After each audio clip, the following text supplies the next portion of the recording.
क्या कभी सोचा है कि कुछ लोग इतने टैलेंटेड होने के बावजूद पैसों के लिए क्यों संघर्ष करते हैं? आज हम इसी पहेली को सुलझाने वाले हैं और ये जानेंगे कि कैसे सिर्फ कमाने की जगह सीखने पर ध्यान देना किसी की भी जिंदगी पूरी तरह से बदल सकता है। तो चलिए शुरू करते हैं। जरा सोचिए, एक बहुत ही बेहतरीन पत्रकार लेकिन जिसका बैंक अकाउंट लगभग खाली है, और जब एक कामयाब लेखक उसे करियर की सलाह देता है तो वो सलाह सुनने के बजाय नाराज हो जाती है। ये सिंगापुर की एक पत्रकार की सच्ची कहानी है और उसकी जो प्रतिक्रिया थी वही आज हमारी पूरी बातचीत की नींव है। देखिए, उसके लिए सेल्स पर्सन बनना अपनी कला का अपमान करने जैसा था। उसे लगता था, भाई मेरे पास मास्टर डिग्री है, मेरी प्रतिभा ही काफी है सफलता के लिए। ये आइडिया ही उसे घिनौना लगा कि उसे अपनी कला को बेचना पड़ेगा, क्योंकि उसकी नजर में सेल्स के लोग सिर्फ पैसे के पीछे भागते हैं। तब उस लेखक ने उसके नोटपैड पर बस दो चीजें लिखी, एक तरफ सबसे अच्छी लेखिका और दूसरी तरफ सबसे ज्यादा बिकने वाली लेखिका, और उन्होंने समझाया कि इन दोनों में जमीन आसमान का फर्क है। ये देखने में तो एक छोटा सा बदलाव था, पर यकीन मानिए इसने उसकी पूरी सोच को हिलाकर रख दिया। तो उस पत्रकार की कहानी हमें एक बहुत बड़े सवाल पर ले आती है। आखिर क्यों टैलेंटेड लोग अक्सर आर्थिक रूप से पीछे रह जाते हैं? और इसका जवाब वो एक बहुत ही पावरफुल सिद्धांत में छुपा है।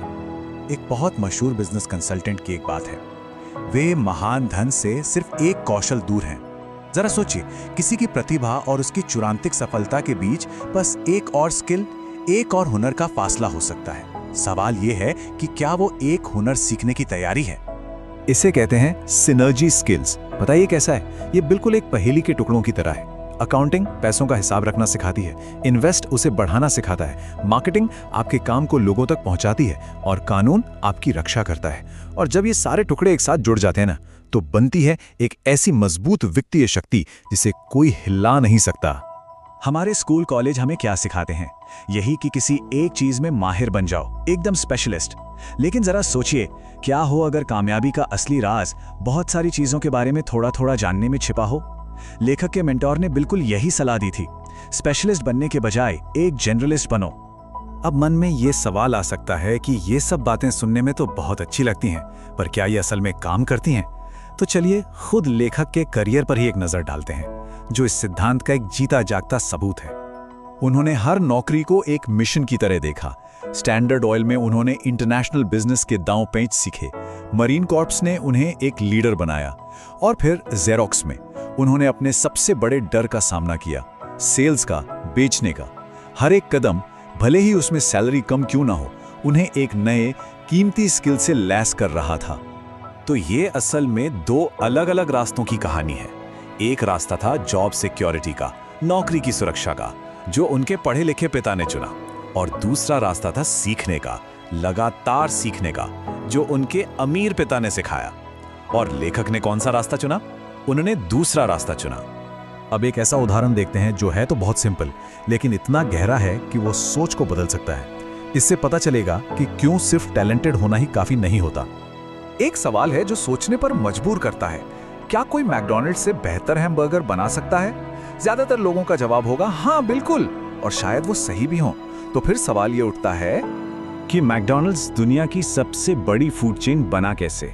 जवाब बर्गर में नहीं है, जवाब है सिस्टम में। वो दुनिया का सबसे अच्छा बर्गर नहीं बनाते, वो बर्गर बेचने का दुनिया का सबसे अच्छा सिस्टम बनाते हैं। और यही है वो बहुत बड़ा फर्क। और यहीं से एक कड़वी सच्चाई सामने आती है। ये दुनिया टैलेंटेड लेकिन गरीब लोगों से भरी पड़ी है। वो लोग अपनी पूरी जिंदगी अपने हुनर, अपने हैमबर्गर को बेहतर बनाने में लगा देते हैं, पर ये कभी नहीं सीखते कि उसे दुनिया तक पहुंचाया कैसे जाए। और नतीजा, उनका वो कमाल का हुनर अक्सर उन्हीं के साथ रह जाता है। तो सवाल ये है कि इस सारी जानकारी का हम अपनी जिंदगी में कैसे इस्तेमाल करें? ये सिर्फ एक दिलचस्प आइडिया नहीं है, ये असल में एक जाल से बाहर निकलने का नक्शा है। एक ऐसा जाल जिसमें हम में से ज्यादातर लोग कहीं ना कहीं फंसे हुए हैं। इसे कहते हैं रैट रेस या चूहा दौड़। जानते हैं ये क्या है? एक पहिए पर बस दौड़ते रहना, खूब पसीना बहाना, पर पहुंचना कहीं नहीं। बस बिल चुकाने के लिए काम करना, और फिर जो और बिल आते हैं उन्हें चुकाने के लिए और ज्यादा काम करना। ये एक कभी ना खत्म होने वाला चक्कर है। फिल्म जेरी मैगवायर का एक फेमस डायलॉग है। एक किरदार कहता है, मैं करना तो चाहता हूं, लेकिन बस 3 महीने में मेरा प्रमोशन होने वाला है। बस यही वो सोच है, यही वो मानसिकता है जो लोगों को उस चूहा दौड़ में फंसाए रखती है, एक छोटे से प्रमोशन के लालच में अपनी आज़ादी का सौदा कर लेना। और ये कोई मजाक की बात नहीं है। क्या ये पता है कि आज के दौर में लगभग 50% कर्मचारियों के पास कोई पेंशन प्लान नहीं है। इसका सीधा मतलब ये है कि वो हमेशा के लिए उस चूहा दौड़ में फंसे रह सकते हैं। इसलिए अब शॉर्ट टर्म नहीं, लॉन्ग टर्म के बारे में सोचने का वक्त आ गया है। तो कुल मिला के सामने दो रास्ते हैं। एक रास्ता है शॉर्ट टर्म फायदे और सैलरी का, जो आखिर में एक जाल साबित होता है, और दूसरा रास्ता है सीखने का, जो लंबे समय में सच्ची वित्तीय आजादी की तरफ ले जाता है। और चुनाव हमें ही करना है। तो इस पूरी बातचीत के बाद एक सवाल खुद से पूछना बनता है, अगला वो कौन सा स्किल है जिसे सीखा जाए, जो हमें हमारे सपनों के एक कदम और करीब ले जाएगा? क्योंकि असली वित्तीय आजादी का सफर आज इसी एक सवाल से शुरू होता है।